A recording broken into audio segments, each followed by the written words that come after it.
ଜଗତ କେବଳ କବି ସୂର୍ଯ୍ୟ ବଳଦେବ ରଥ।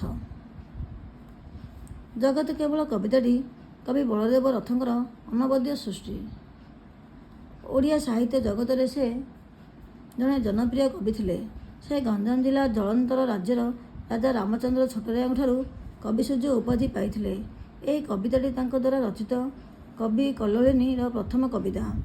କେତେକ କବି କବି ସୂର୍ଯ୍ୟଙ୍କ କାବ୍ୟ ପ୍ରତିଭାରେ ଈର୍ଷାଭାବ ପ୍ରକାଶ କରିଥିଲେ। ଏହା ଏକ ବ୍ୟଙ୍ଗ କବିତା।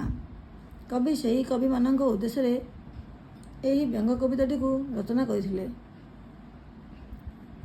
କବିତାର ମୂଳ ଉଦ୍ଦେଶ୍ୟ ଥିଲା ସ୍ରଷ୍ଟା ଯାହାକୁ ଯେଉଁ ରୂପ ଦେଇଛନ୍ତି ତାର କୌଣସି ପରିବର୍ତ୍ତନ ନାହିଁ। ଯଦି ଯିଏ ନିଜର ପରିବର୍ତ୍ତନ କରିବାକୁ ଚେଷ୍ଟା କରେ ସେ ଲୋକହସା ହୁଏ। ଏହି କବିତା ମାଧ୍ୟମରେ କବି ଈର୍ଷାକୁ ଲୋକମାନଙ୍କ ଦୂରାଭିଳାଷକୁ ବ୍ୟଙ୍ଗ କରି ନିଜ ଅଦ୍ଭୁତପୂର୍ବ ପ୍ରତିଭାର ପରିଚୟ ଦେଇଛନ୍ତି। କୁକୁର ଯଦି ନିଜ କାନ୍ଧ ପାଖରେ ଥିବା ଲୋମରାଜିକୁ ଉଠାଇ ପର୍ବତ ଗୁମ୍ଫାରେ ସିଂହ ପରି ଭ୍ରୂକୁଞ୍ଚନ ଚାହାଣିରେ ଚାହିଁ ଭୟଙ୍କର ଗର୍ଜନ କରେ, ତେବେ ସେ କେବେ ହେଲେ ସିଂହ ହୋଇପାରିବ ନାହିଁ। ସେ କେବଳ ନିଜର ଅପଚେଷ୍ଟା ପାଇଁ ଲୋକହସା ହେବାର ହିଁ ସାର ହେବ। ସେହିପରି କାଉ ଦେଖିବାକୁ କଳା, କୋଇଲି ମଧ୍ୟ ଦେଖିବାକୁ କଳା। କାଉ ଅପେକ୍ଷା କୋଇଲି ପ୍ରିୟ। ତାର ମଧୁର କଣ୍ଠସ୍ୱରକୁ ପଞ୍ଚମ ସ୍ୱର ସହିତ ତୁଳନା କରାଯାଇଛି।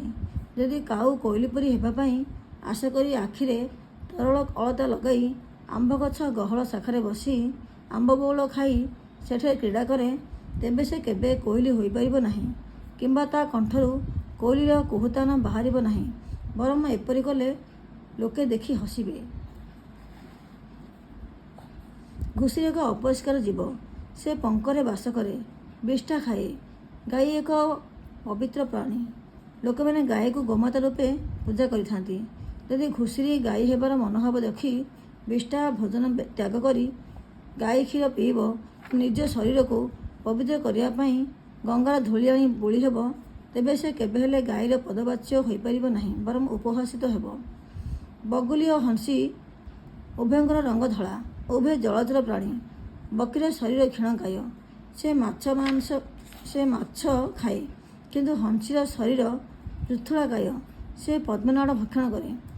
ଯଦି ଗୋଟିଏ ବଗୁଲି ହଂସୀ ହେବାର ଅଭିଳାଷା ରଖି ନିଜ ଥଣ୍ଟ ପାଦକୁ ହଳଦିଆ ବା ହିଙ୍ଗୁଳା ବର୍ଣ୍ଣରେ ରଙ୍ଗ କରି ଥଣ୍ଟରେ ପଦ୍ମନାଡ଼ ଧରି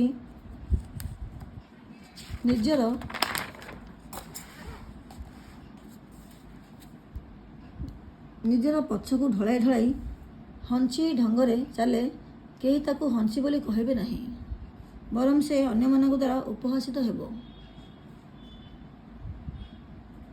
ଗଧ ଘୋଡ଼ା ଉଭୟ ଭାରବାହୀ ପଶୁ। ଗଧ ବୋଝ ବୋହିଥାଏ। ଘୋଡ଼ା ଗଧଠାରୁ ବଳବାନ। ଯୋଦ୍ଧାମାନେ ଘୋଡ଼ା ଆରୋହଣ କରିଥାନ୍ତି। ଯଦି ଗଧକୁ ଘୋଡ଼ାରେ ପରିଣତ କରିବା ପାଇଁ ତା ଉପରେ ସୁସଜ୍ଜିତ ଦଣ୍ଡଧାରୀ ସିପାହୀ ଚାବୁକ ଧରି ବସେ ଓ ଗଧକୁ ଘୋଡ଼ାର ଖାଦ୍ୟ ଦିଏ, ତେବେ ଗଧ କେବେ ହେଲେ ଘୋଡ଼ା ହୋଇପାରିବ ନାହିଁ। ସେ ଲୋକହସା ହେବ ହିଁ ହେବ।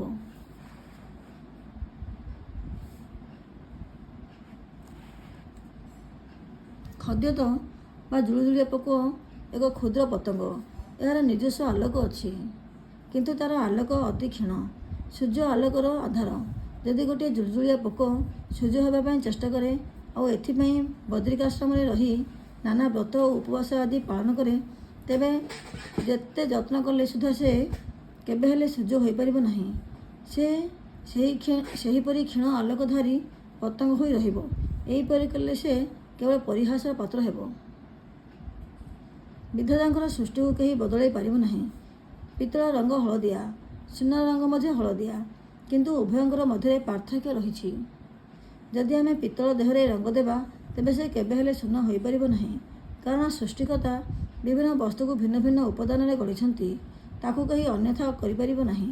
ଯଦି କରେ, ତେବେ ଉପହାସିତ ହେବ। ଦୁବଘାସ ଯଦି ମନ୍ଦିର ବେଢ଼ାରେ ଜନ୍ମ ହୁଏ, ତାକୁ କେହି ତୁଳସୀର ଆଖ୍ୟା ଦେବେ ନାହିଁ। ଯଦି ସେ ନିଜକୁ ତୁଳସୀ ବୋଲି ଦାବୀ କରିବ, ତେବେ ଲୋକହସା ହେବ।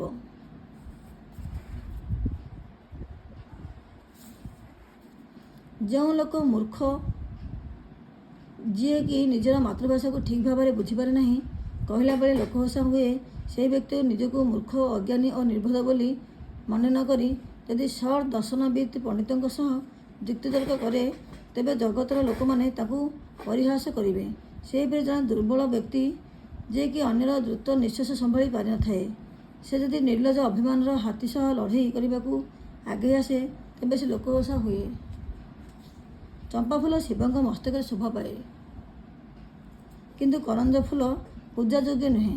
ଯେଉଁ ବ୍ୟକ୍ତିର ମସ୍ତକ କରଞ୍ଜ ଫୁଲ ପାଇବାର ଯୋଗ୍ୟ, ସେ ଯଦି ଶିବଙ୍କ ମସ୍ତକ ଯୋଗ୍ୟ ଚମ୍ପା ଫୁଲ ହେବାକୁ ଆଶା କରେ ତେବେ ସେ ଲୋକହସା ହେବା ନିଶ୍ଚିତ। ସନ୍ଧ୍ୟାବେଳେ ଚନ୍ଦ୍ର ଉଦିଆ ମଶାଲ ନିକଟରେ ଯଦି ନିଆଁ ଜଳାଯାଏ ତେବେ ସେହି ନିଆଁ ଚନ୍ଦ୍ର ଉଦିଆ ମଶାଲର ସୌନ୍ଦର୍ଯ୍ୟ ସହ ସମାନ ହୋଇପାରିବ ନାହିଁ। ଯଦି ସେ ଉଦିତ ଚନ୍ଦ୍ରର ଆଲୋକ ସହିତ ନିଜକୁ ସମାନ କରିବା ପାଇଁ ଚେଷ୍ଟା କରେ ତେବେ ଲୋକ ତାକୁ ଉପହାସ କରିବେ ହିଁ କରିବେ। ବିଧାତାଙ୍କର ନିର୍ଦ୍ଦେଶ ତାହା ନୁହେଁ, ତେଣୁ ସେ ଲୋକହସା ହେବ। ଧନ୍ୟବାଦ।